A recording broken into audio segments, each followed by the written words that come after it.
عايزه اقول لك بقى ان دي من احلى طرق الفراخ اللي ممكن تعمليها. الفراخ المندي بجد طعمها وريحتها حلوه جدا.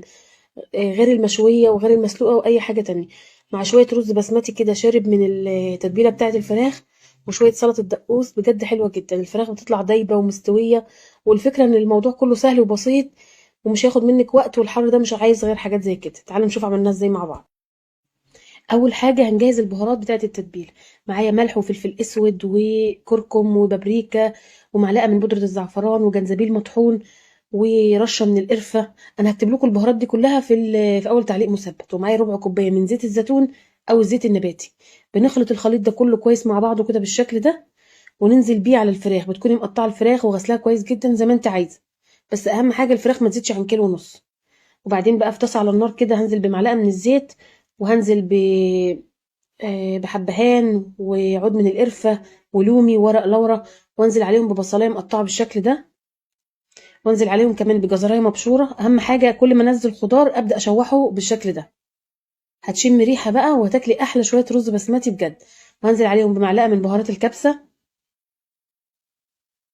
بعدين معايا هنا 3 كوبايات من الرز. هبدا اشوح الرز ده كويس جدا مع الخضار ده عشان يشرب من التتبيله من الخضار اللي احنا عملناه بالشكل ده. شوحي الرز كويس جدا، مش هنضيف على الرز ميه ولا اي حاجه خالص. خلي ايدك في الرز بس بالشكل ده.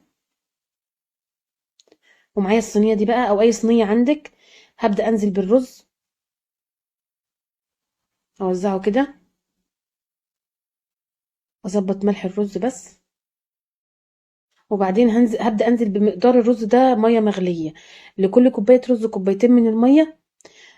وهظبط بقى لو ما عندكيش صينيه زي ديت، يعني هي دي صينيه المندي اصلا بيبقى معاها الشبكه بتاعتها.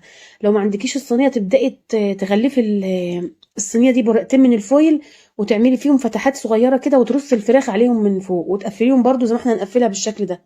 يعني ما تقفيش على حاجه. لو ما عندكيش الصينيه عادي، وببدا ابل ورق زبده كده عشان الفراخ ما تلزقش بس في الورقه. واقفل عليها كويس جدا باحكام، لان الفراخ دي هتستوي على البخار اللي طالع من ميه الرز. فلازم تقفليها كويس جدا كده، وتتاكدي ان انت قافلاها باحكام جدا. وبكون مشغله الفرن على درجه حراره 200، الشبكه في الرف اللي تحت. بدخلها الفرن، اخدت معايا حوالي ساعه ونص بالظبط. هجهز بقى سلطه الدقوس. معايا بصل وفلفل اخضر، توم، كزبره خضراء، ليمون، خل. السلطه دي حلوه جدا، عايزه تعمليها بالطريقه اللي تحبيها اعمليها، وتضرب في الخلاط او في الكبه بالشكل ده. بيبقى قوامها ناعم كده. لو انت مش عايزاها كده ممكن تضربي ضربات متقطعه كده، تبقى طعم يعني القوام بتاعها خشن شويه. الفراخ هنا بتطلع معايا بعد ساعه ونص بالظبط. فتحت عليها بدات تدخل في تسويه. بكون شايله شويه من التتبيله على جنب الفراخ كده. تتبيله الفراخ بكون شايله منها شويه تتبيله. ابدا ادهن بيها الفراخ بالشكل ده واشغل الشوايه. هي ما شاء الله استوت معايا حلوه جدا، لان وزن الفراخ صغير، وهي اخدت ما شاء الله وقت طويل يعني.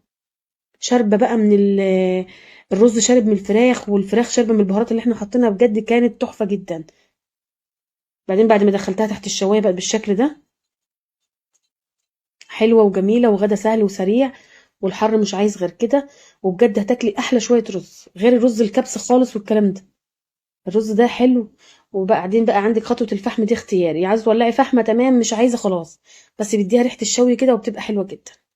اتمنى بس تكون الوصفه عجبتكم، وان شاء الله تجربوها. وما تنسوش تدعموني بلايك وكومنت حلو منك، ومتابعه للصفحه. ابداي قدميها بقى مع السلطه، بجد حلوه جدا. الرز طالع مفلفل، مش معجن خالص، والفراخ طالعه دايبه ومستويه. ان شاء الله ان شاء الله، أنا متاكده ان الوصفه هتعجبك، لان هي الوصفه حلوه وتستاهل انك تجربيها.